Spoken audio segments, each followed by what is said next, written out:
Ruben sudah mendatangi perlindungan anak, Sarwenda pun demikian. Dan Sarwenda juga mendatangi perlindungan wanita.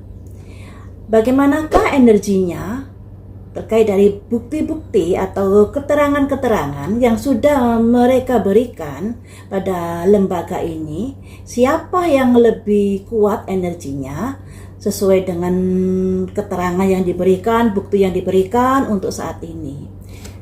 Apakah pihak Ruben lebih kuat dari pihak Sarwenda ataukah sebaliknya? Di sini prediksinya sesuai dengan pernyataan mereka atau keterangan mereka atau bukti-bukti yang sudah diberikan mereka sampai sejauh hari ini ya. Tapi kan nanti kalau ada bukti susulan dan lain sebagainya, tentunya prediksi ini juga harus direvisi kembali. Untuk saat ini posisinya Ruben dalam perebutan hak asuh anak, lebih besar mana peluangnya antara Ruben dengan Sarwenda? Ini yang pertama ini untuk kondisinya Ruben. Rilis melepaskan 8 tongkat. The Lovers, Raja tongkat, The Chariot. Ini posisinya Ruben. Kalau posisinya Sarwenda bagaimana? 10 jangkir, 6 koin, Ratu pedang, 2 koin, 2 jam, 7 pedang. Posisinya ada plus minusnya baik kedua mereka berdua. Jadi kalau dibilang plus minus itu ya artinya mereka sebagai orang tua bisa dibilang bertanggung jawab pada anaknya. Juga ada sisi kekurangannya. Dua-duanya ada sisi kekurangannya. Di Ruben ada simbol rilis, di mana kalau disangkut pautkan dengan cerita saat ini, setelah Ruben merasa dipersulit untuk bertemu anaknya, makanya dia merilis atau melepaskan tanggung jawabnya. Ini ya, ini kelemahannya Ruben di situ. Apapun yang terjadi sebenarnya kewajiban orang tua adalah membiayai anaknya dengan kondisi apapun. Sayangnya di sini Ruben melepaskan tanggung jawab itu. Dan itu kalau nggak salah 6 bulan, mungkin sekarang sudah 7 bulan. Nah, di sini ada simbol 8 tongkat. Di mana 8 tongkat ini, dengan kondisi yang seperti itu pada akhirnya Ruben dengan kebijaksanaannya bersama tim lawyernya dan lain sebagainya memohon agar hak asuh anak bisa jatuh ke tangannya. The Lovers. Karena dia sebagai bapak juga sangat menyayangi anaknya. Ditambah lagi di sini ada simbol Raja tongkat. Nah, dengan harapan ketika anaknya berada di bawah pengasuhannya, dia bisa leluasa untuk mendidik anaknya, untuk mengarahkan anaknya ke hal-hal yang lebih baik mungkin menurut versi Ruben dan lain sebagainya. Dan di sini The Chariot. Dia berusaha dengan sekuat tenaga untuk melakukan hal itu, yaitu terkait pengasuhan hak asuh anak. Jadi kelemahan di sini adalah Ruben melepaskan tanggung jawab dengan alasan dipersulit bertemu anaknya. Walaupun ini bisa dibilang juga kurang bagus, melanggar hukum ya. Nah, ini kelemahannya di Ruben di situ. Kemudian kalau di Sarwenda ada 10 cangkir. 10 cangkir ini simbol dari sebuah kebahagiaan. Ada simbol ayah, bunda, dan 2 anak melambangkan bahwa anak Sarwenda sudah bahagia, sudah merasa nyaman di dalam asuhan ibunya. Demikian juga di sini ada simbol seseorang wanita yang sakit, makanya di sini kan disimbolkan kursi roda, tapi di sini dia memberikan uang yang melambangkan bahwa Sarwenda walaupun Ruben tidak memberikan nafkah selama 6 bulan, dia pada akhirnya Sarwenda menafkahi anaknya, membiayai anaknya. Dan di sini ada simbol Ratu Pedang. Sebuah keputusan yang bisa dibilang tegas dan menyakitkan terkait dari hak asuh anak ini. Kalau kita lihat apa yang terjadi saat ini, sebenarnya Sarwenda ini sudah diem, sekalipun Ruben tidak memberikan nafkah 6 bulan kala itu. Akan tetapi ketika Ruben bersuara bahwa dia dipersulit bertemu anak dan lain sebagainya dan menyudutkan Sarwenda, disitulah Sarwenda melakukan sebuah keputusan yang tegas di sini. Nah, keputusan yang tegas ini ada 2 jam dan 2 koin, proses perjalanan, di mana proses perjalanannya ternyata tidak sesuai yang diharapkan, yaitu Sarwenda malah dipenuhi hujatan dan lain sebagainya, dikarenakan Ruben membongkar, entah Ruben entah siapa yang membongkar, bahwa Sarwenda diberikan uang belanja 200 juta setiap bulan. Kesepakatannya seperti itu. Nah, dari sinilah Sarwenda dihujat. Kemudian di sini juga ada simbol 7 bedang. Nah, 7 bedang ini ada kaitannya juga dengan uang 200 JT itu. Nah, 7 bedang ini bisa diartikan ada sesuatu perencanaan atau sesuatu hal yang tanpa sepengetahuan Ruben yang sudah dilakukan Sarwenda. Jadi kelemahannya Sarwenda itu di sini. Ya, di sini ada sesuatu yang tidak diketahui Ruben yang sudah dilakukan Sarwenda terkait dari kemungkinan pembiayaan anak-anak. Mungkin 200.000 itu kan begini-begini sampai terinci dan lain sebagainya. Itulah yang membuat Sarwenda juga dihujat oleh netizen, karena netizen berpikir uang 200 juta itu sangat besar kalau dibanding dengan artis-artis yang lainnya yang sudah bercerai dan ada biaya nafkah untuk anak-anaknya di bawah dari Sarwenda. Ini ya yang membuat Sarwenda dihujat. Juga ada penggiringan opini, juga ada fitnahan dan lain sebagainya. Dan disinilah kelemahan Sarwenda ini. Jadi masing-masing Ruben dengan Sarwenda ini memiliki kelemahannya masing-masing. Sebenarnya masalah mereka ini masih bisa loh diomongin baik-baik. Misalnya kalau Ruben keberatan dengan memberikan nafkah 200 juta, itu bisa dibicarakan. Kecuali kalau udah ada pembicaraan terus jalan buntu, mungkin ada tindakan-tindakan selanjutnya. Tapi selama ini yang kita tahu belum ada pembicaraan Ruben terkait 200 juta ini, misalnya minta direvisi untuk dikecilkan dan lain sebagainya. Karena yang Ruben kan juga butuh untuk hidup selanjutnya. Andai kata Ruben menikah lagi, punya anak lagi, kan Ruben juga harus membiayai anak-anaknya. Dan tentunya itu sebenarnya bisa dibicarakan lebih dulu sebelum adanya dibuka masalah ini di media sosial.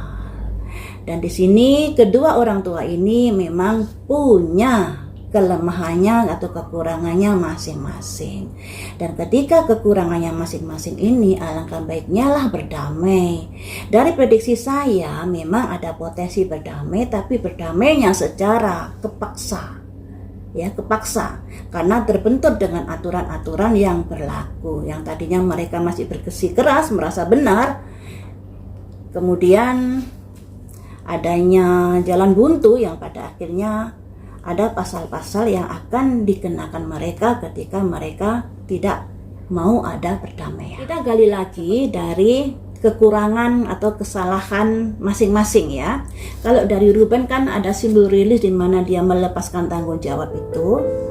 Bagaimanakah nantinya tanggung jawabnya ini, apakah berimbas pada hal-hal yang tidak diinginkan terkait dari perebutan hak asuh anak. Perencanaan keuangan, konflik, 9 cangkir, Dengan kekhawatiran dan rahasia.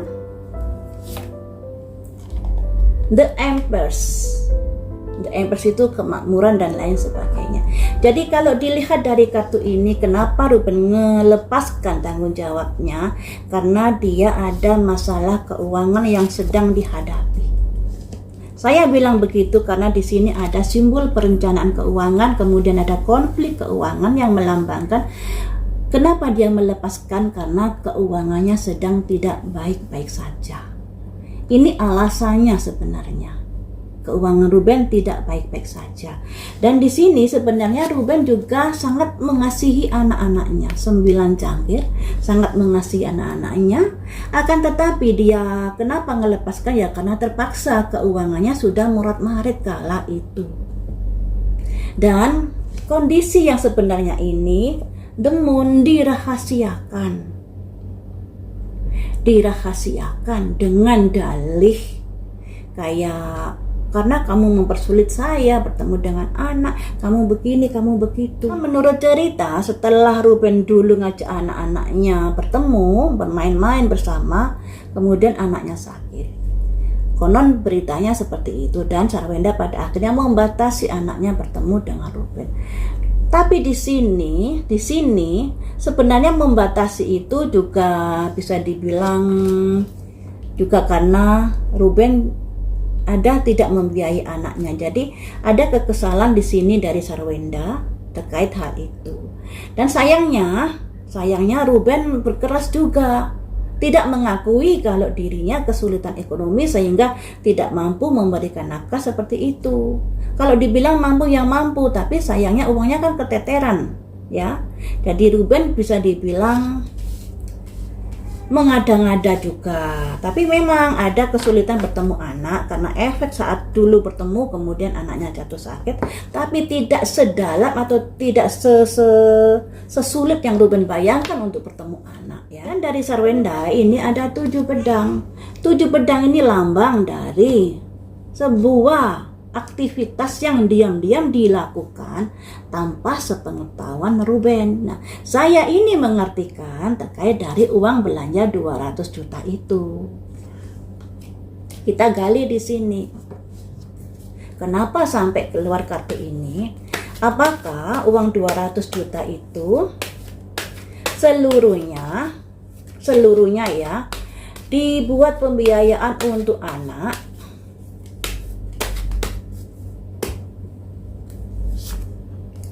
Satu koin simbol anak, bisa dibilang iya, memang dibuat untuk pembiayaan anak yang ada kaitannya dengan anak.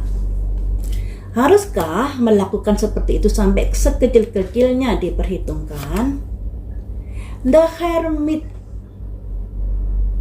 Hermit ini ada simbol seseorang yang memberikan atau menerangi jalannya dengan lilin dan kemudian menepi, yaitu introspeksi diri. Jadi dengan situasi yang seperti ini sudah seharusnya Sarwenda juga merenung ke dalam. Uang 200 juta itu yang sudah di ACC Ruben mungkin buat Ruben sangat berat, ya. Makanya ada keharusan untuk dibicarakan lagi. Tapi selentingan yang saya dengar, entah benar entah tidak, sebenarnya Sarwenda sudah memberikan katakanlah separuhnya, tapi Ruben kemudian menyatakan sanggup kok segitu. Ini beritanya entah saya salah atau enggak, tapi saya pernah membaca seperti itu, ya. Cuman di sini dengan adanya Ruben posisi ekonominya yang sulit, ada baiknya mereka berdua ini bisa merenung ke dalam mencari jalan keluar. Demikian juga Sarwenda, ya toh, dilambangkan The Hermit ini. Selanjutnya The High Priestess, dengarkan suara hatimu. Ini satu kartu lagi, perencanaan terkait masalah keuangan. Untuk kartunya Sarwenda di sini kan ada 7 pedang.